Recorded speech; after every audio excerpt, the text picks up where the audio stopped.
And welcome back to Open Your Eyes, Cool Thursday morning. We are now moving into our first segment for the morning.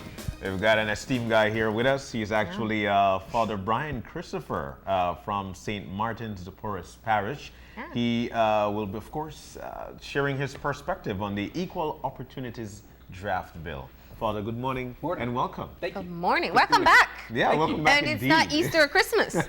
That's right. Actually, I think the last time you had me on was when we were talking about decriminalization of marijuana. Oh, so yes, thanks yes, for bringing yes. me in for all Yes. Ooh, that's true. Yes, yes, yes, We yes. like that you don't shy away from the hot topics. And in fact, I think that that's perhaps the reason why we wanted to get a representative or someone with a religious background to weigh in, because this is one of the highly controversial issues in the country right now. And we are hearing from the evangelical group, but in Belize, I was saying that statistically speaking, 40% of the country identifies as Roman Catholic. And so you understanding all the principles and beliefs can be able to weigh in on it, right? I hope. We'll see. To be clear, you said to us before, you're not representing the church's perspective, That's but correct. Father Brian's alone. Yeah, I don't. Only the bishop can speak Yes. for the church, so Yeah. I'm not here Yeah. to do that. But I hopefully I can start to maybe parse some of these positions a bit. Yeah. Well, yesterday we had the CEO in, along with the lawyer, to shed some light on the Equal Opportunities Draft Bill. And what they tried to do was to give clarity to it. So from your perspective, I'm sure that you've heard about it. It has been one of the biggest news in the story, actually, in the news. So I'm sure you've heard about it. So let's get into it. Your perspective, how do you feel about it? What's your thoughts? Yeah, I mean, I would say, generally speaking, I think that I think this bill is needed. And I think that maybe not this particular bill. I think that there are problems with it. I think there are tensions in it that need to be worked out. Yeah. But I think that discrimination continues to be a problem, not just here in Belize, not just in the region, but in societies throughout the world. And would that we lived in a world where everybody treated each other like brothers and sisters, but we don't, right? And so at times governments need to step in and need to impose legislation. Yeah. Need to say, no, I'm sorry, you can't do that. You can't throw somebody out because they're gay or because they don't fit your notions of gender. Yeah.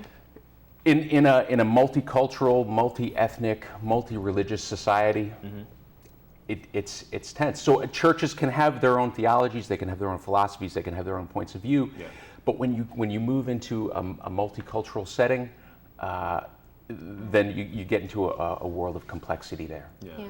And I think that's what I would just say, is that I think there's a lot of complexity around this bill. Yeah, and I think that part of the issue that we got the chance to really be able to address yesterday was the first reaction from the people who participated in the consultations, who identified as Christians, were saying, "Oh, you are allowing for same-sex marriage," and we've clarified that that's not a part of the bill. That's right. But the issue really boils down to discrimination and looking at people who've been marginalized in society for some way or the other.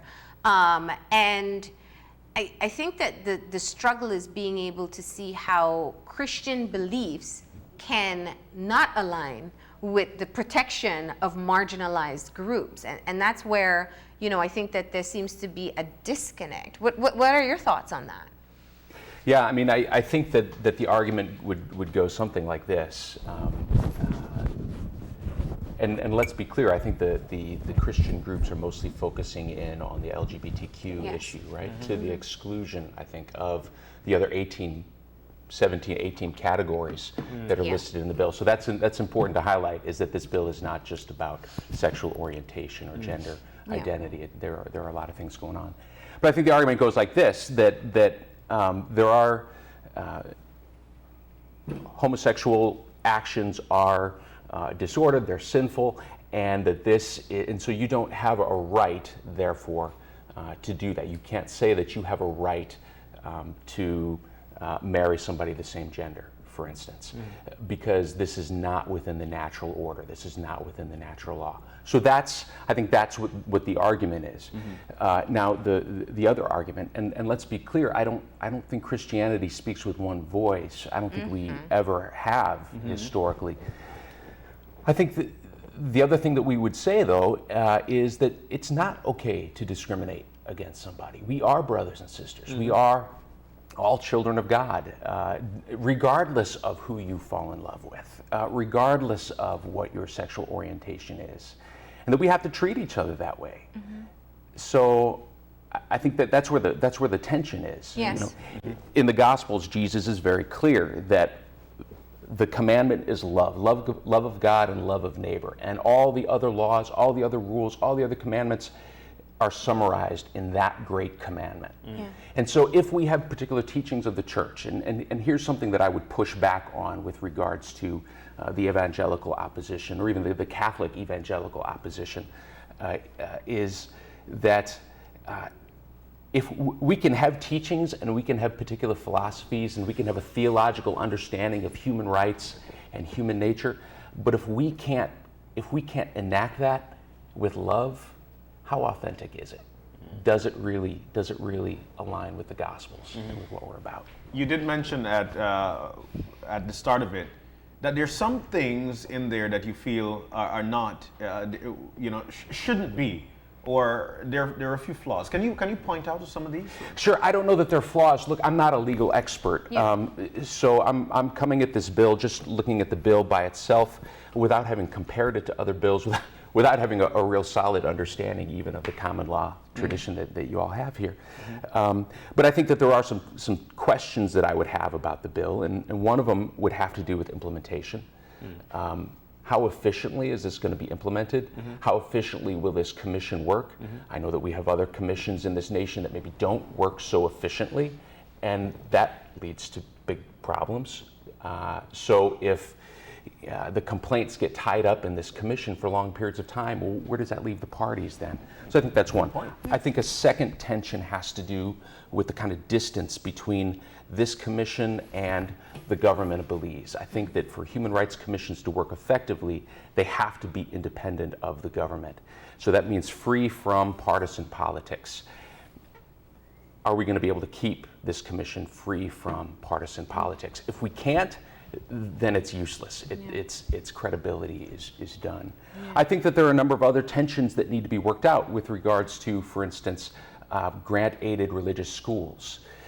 How is this bill going to apply to them? I know the bill has certain provisions for protecting religious bodies, certain exemptions for religious bodies. Is that going to apply to religious schools? That's a tension that needs to be worked out. The specific example that was used yesterday was all-girl, all-boys school. That the bill wouldn't allow for any change in that situation. But are you referencing having someone of a different denomination going to a church-sponsored school that doesn't match their faith? No, I was actually thinking more along the lines of something that in Catholic management they've talked about for a while, and that is having a code of conduct. And what if that code of conduct says, well, you know what, if you are in a same-sex relationship, or if you are divorced and remarried, can you still teach in our institution? I think that there are a lot of people in the church who would say, no, absolutely not. You're setting a terrible example for the kids. I think that there are others within the church who would say, well, are you a good teacher? But that's a tension that's going to have to be worked out. So you feel there's a lack of clarity? I think that there is a lack of, for my part, as a non-legal scholar, there was a lot that wasn't clear. But I think also as a society, as a whole country, I think we need to come to more consensus about some of this. I think that this bill has really stirred up a lot of really, really big questions having to do with the role of the church in the public forum, for instance. How far can a government go to impose human rights? How far can a government go to define human rights? What are the limits of that? What are the beliefs that we all share, whether you're Catholic, whether you're evangelical, Muslim, atheist, whatever? What are the beliefs that we share in common that hold us together as a society? Have we had these discussions yet?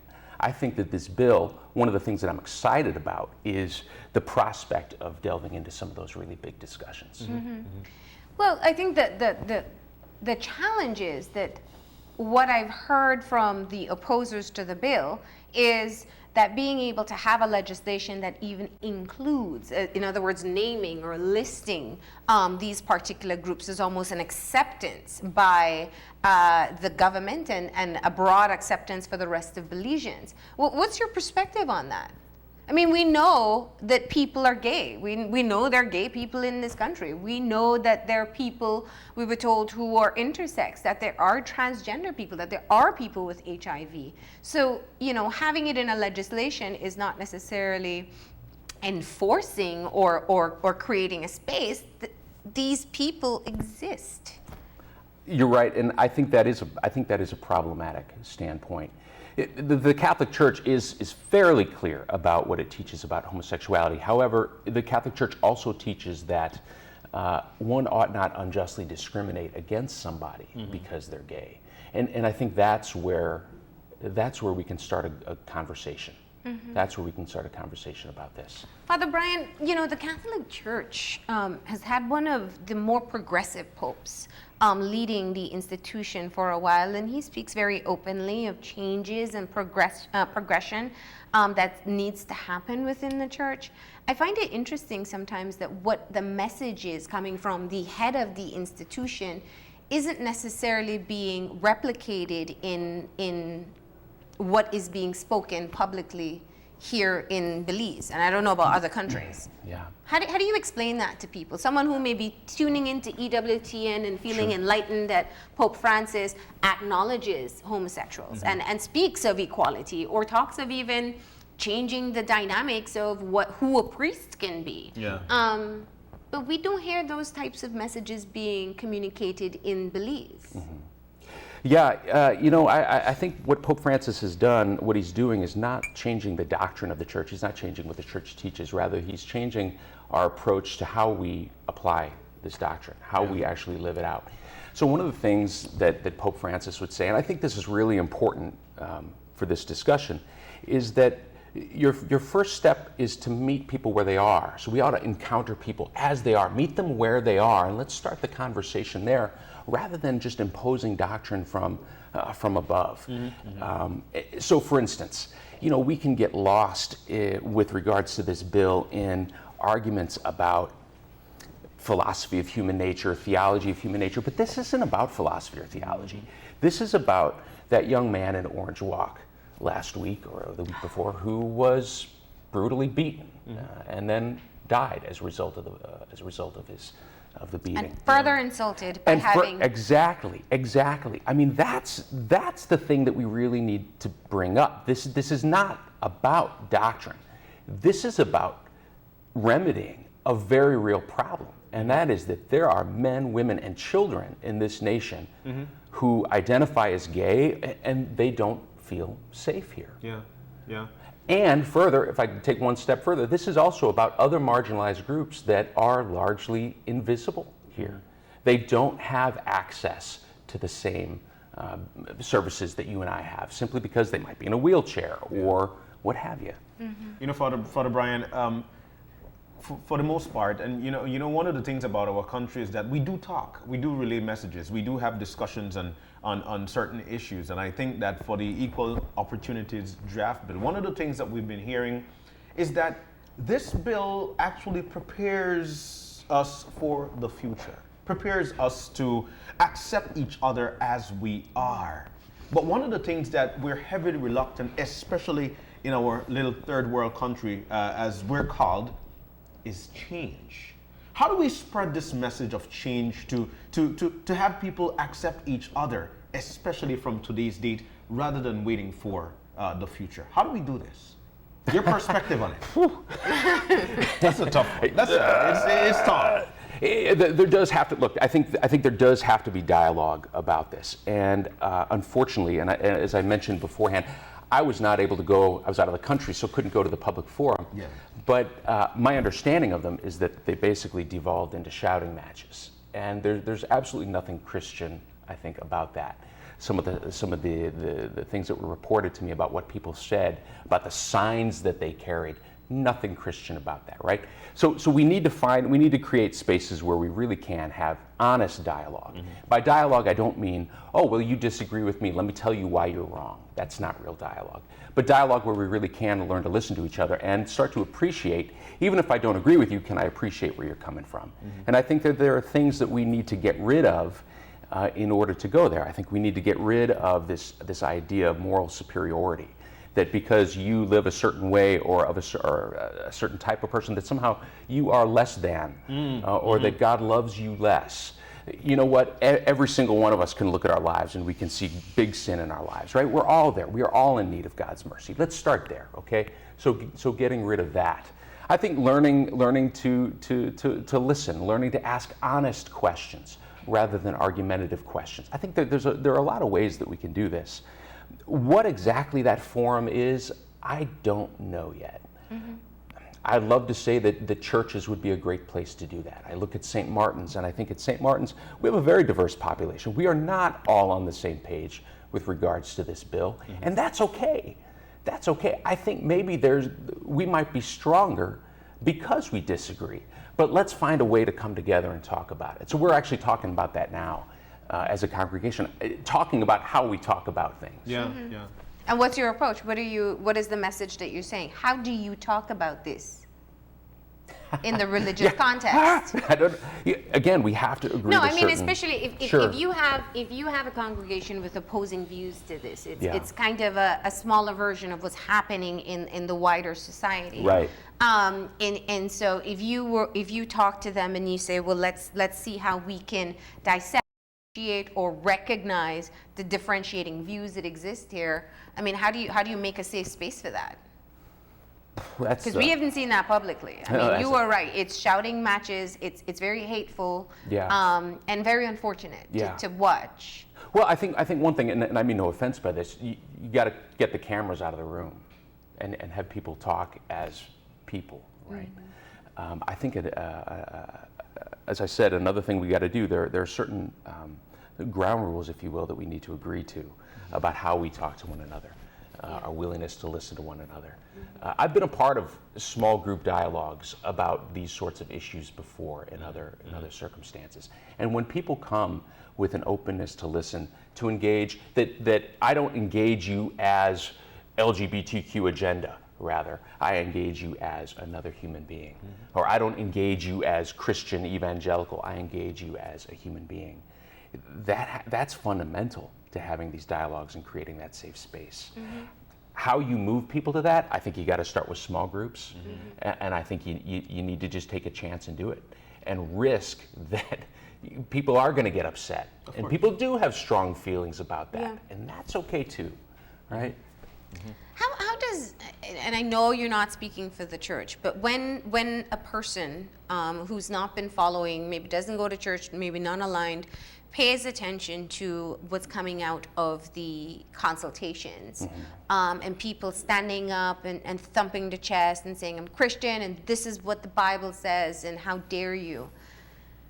Is it important for the church to differentiate themselves or be able to clarify their positions? Because if I don't know what church that person is from, if I don't know what denomination they are, if I don't know if that's just one individual in a church that doesn't share the same view, I take that as the whole comprehensive image of what the church is.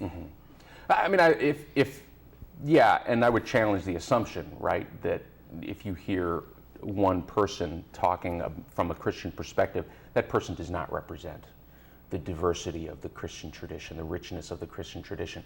So I think we all have to recognize that. We don't speak with one voice. There are some voices that are, let's say, better organized and louder, but that's not the only, the positions that were represented most loudly at those fora are not the only positions within the Christian faith tradition. Wow. Now, one of the criticisms that then comes as a consequence of that is, well, where are the church's voices on domestic violence and the death that we see of children based on the violence in this country? I know you're at St. Martin's, and I know that you quite frequently have to bury people just from your very own community because of gang violence. And people say, well, listen, you have an opinion about a discrimination bill, but we don't hear anything about all these other very important issues that are robbing families of loved ones, parents, children, siblings. I think that's a fair criticism. I think it's a fair criticism. I think, as a church, we cannot be involved enough when it comes to combating violence in all its forms, whether that violence is verbal, emotional, physical, sexual, what have you. But on the other hand, I would say that we are involved with it. Come to St. Martin's, we're involved with it. We're knee deep in it. We preach about it all the time at St. Martin's. We talk about it at our school a lot, all the time at St. Martin's. We're being as creative as we can to try to heal our kids in our school and to try to help families heal so that the violence can stop. So it is happening. It may not be getting the press coverage, but it's happening. Wow. Now, if you were to have an opportunity, perhaps to get some of the main voices to the table, what would be your starting point in terms of having a meaningful conversation and moving forward? I think I would starting points. So two ideas. One, I would want to communicate to that group that, for those who are hardcore secularists, who would want to keep religion out of the public forum and, hey, just keep it in your home, it's a private issue. We've never lived in a Belize like that, and we likely never will, right? So let's be clear about that. On the other hand, I would say to my hardcore co-religionists who think that every law in this nation should be derived directly from the Bible, well, guess what? You live in a multicultural, diverse society with people who indeed are gay and are transgender. And you may not like it, you may not want to see them, you may not want them around you, but they're there. And so neither of us are going to be living in the Belize that we would want, right? So we have to work together to figure out where we're going together, right? We have to be able to work, we have to be able to talk together. So I think that would be a starting point. I think a second starting point is, rather than talking about what divides us, what can we agree on? Like, I think we could all agree with this bill that if somebody comes to the hospital looking for treatment, if they're transgender, they should not be denied. I mean, I would think that even the hardest core people in opposition to this bill would agree with that. So I think that when it comes to non-discrimination, I think there is room for agreement here. Yeah, but I mean, if we were to simplify what non-discrimination is at its core, it should be the guiding principle of almost all religions that I'm aware of. Is that not the case? I would agree with that. I would agree with that. This core belief that you and I are both made in the image and likeness of God, and it doesn't matter where you're from, what language you speak, whether you're in a wheelchair, how old you are, that we are all made in the image and likeness of God, that this is fundamental, and we have to learn to treat each other like that. Again, even if we disagree, or even if I think that you're committing a sin by gambling away somebody's pension, to use another example, right? But you're still a human being, you're still a child of God, and I still have to love you. And I'm probably, on a practical level, I'm probably not going to change you by taking a doctrine and hitting you over the head with it.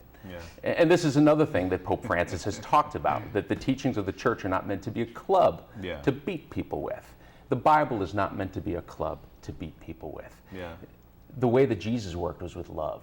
Jesus went to Zacchaeus first, looked at him, loved him. Any changes that came in Zacchaeus' life came after that. We have to do it the same way. Excellent. That's a great point. Father Brian, you are a leader in your community. You're a leader in the St. Martin de Porres Church. And one of the things that we spoke about yesterday with this bill is to continue to spread the good word about the bill and continue to engage people in learning about it so we could eventually accept changes, because it is a road to the free world, or so we say. We know that you just got back into the country. Have you mentioned anything about the bill? And if so, what are the questions that were asked, if you could remember? And I ask this question because there are people right now who are listening and would want to ask a question, but they probably don't know where to section it, where to start. I think that people are being hit right now with a lot of misinformation about what this bill is. So hearing things from people saying like, well, if this bill passes, then there are certain things that we can't talk about as a religious congregation anymore. It's going to be illegal to talk about them. I'm not sure what that's referencing. I don't know. I really don't know. I'll say this. I feel like one of the interesting things about this bill is that it forces all of us to dig deeper. I would encourage everybody to sit down and read through the bill and see what questions come up. Last night, I got a text from somebody saying, well, the Marriage Act doesn't specifically define marriage as between one man and one woman. So I found myself sitting and reading the Marriage Act of Belize. Not my normal way of spending an evening. And then going into the Supreme Court of Judicature, reading what they say about marriage. But if this controversy pushes people to read more, to think more deeply about these big questions of church and state, amen. Do it. That's great. Yeah. That's great. Yeah, that's provided there's an openness for seeing disagreement in some way. I mean, we've seen some messages going out that we see that there's more of a divide being built than a recognition that someone holds a different point of view. Right. And I think that I wanted to ask just, you were in Belize City. We know that you work with a very vulnerable community already. You have a very vibrant church at St. Martin's, very diverse congregation as well. There's a lot happening in this country, and this bill is only one of them. We have serious issues with crime. We have serious issues with a lot of other things. From your perspective, given your day-to-day life and your day-to-day reality, does it concern you that perhaps it boils down to a homophobic conversation publicly versus talking about the bigger issues and the things really affecting people's lives? Yeah, I mean, the short answer is yes. I mean, I think you're absolutely right. I think when the controversy about this bill started, I had to do a facepalm because it's like, come on, we've got so many other things. I've got so many other things to deal with. Reading the Marriage Act is not on my list of things to do, right? Yeah. But so I think that there are more pressing issues that we need to be dealing with. I think, it seems to me that this bill in the public discourse has been reduced to this LGBTQ community versus church kind of dynamic. That's not going to get us anywhere. That's a non-starter. We do need to figure out ways to talk through this. And one of the things that you mentioned, St. Martin's, one of the things that I find there is that, when people are calm, and when you don't have cameras pointing at them, and they're not part of this mob mindset, people really are fairly rational. People are fairly reasonable, and there are things that we can agree on. Like, for instance, I don't know everything about everything. I'm wrong about a lot of things, and even though we disagree, that doesn't make you wrong, and so maybe I need to listen to you. I mean, these are basic things that we can all agree to, and that can form a starting point for a conversation. Also, with some of these other issues, domestic violence. We're all opposed to domestic violence. Let's talk about how to do something about that. Yeah. So, short answer, yes. Well, we appreciate you coming in and sharing your perspective. I think, we recognize that there are very different views to this issue, and we really wanted to be able to get one from a Catholic representative. Yeah, it's complex. Let's not avoid the complexity. Yeah. All right. Thank you very much. Thank you. Thank you. We are going to go ahead and take a break. When we come back, we are going to be talking about prison reform. That's coming up after the break.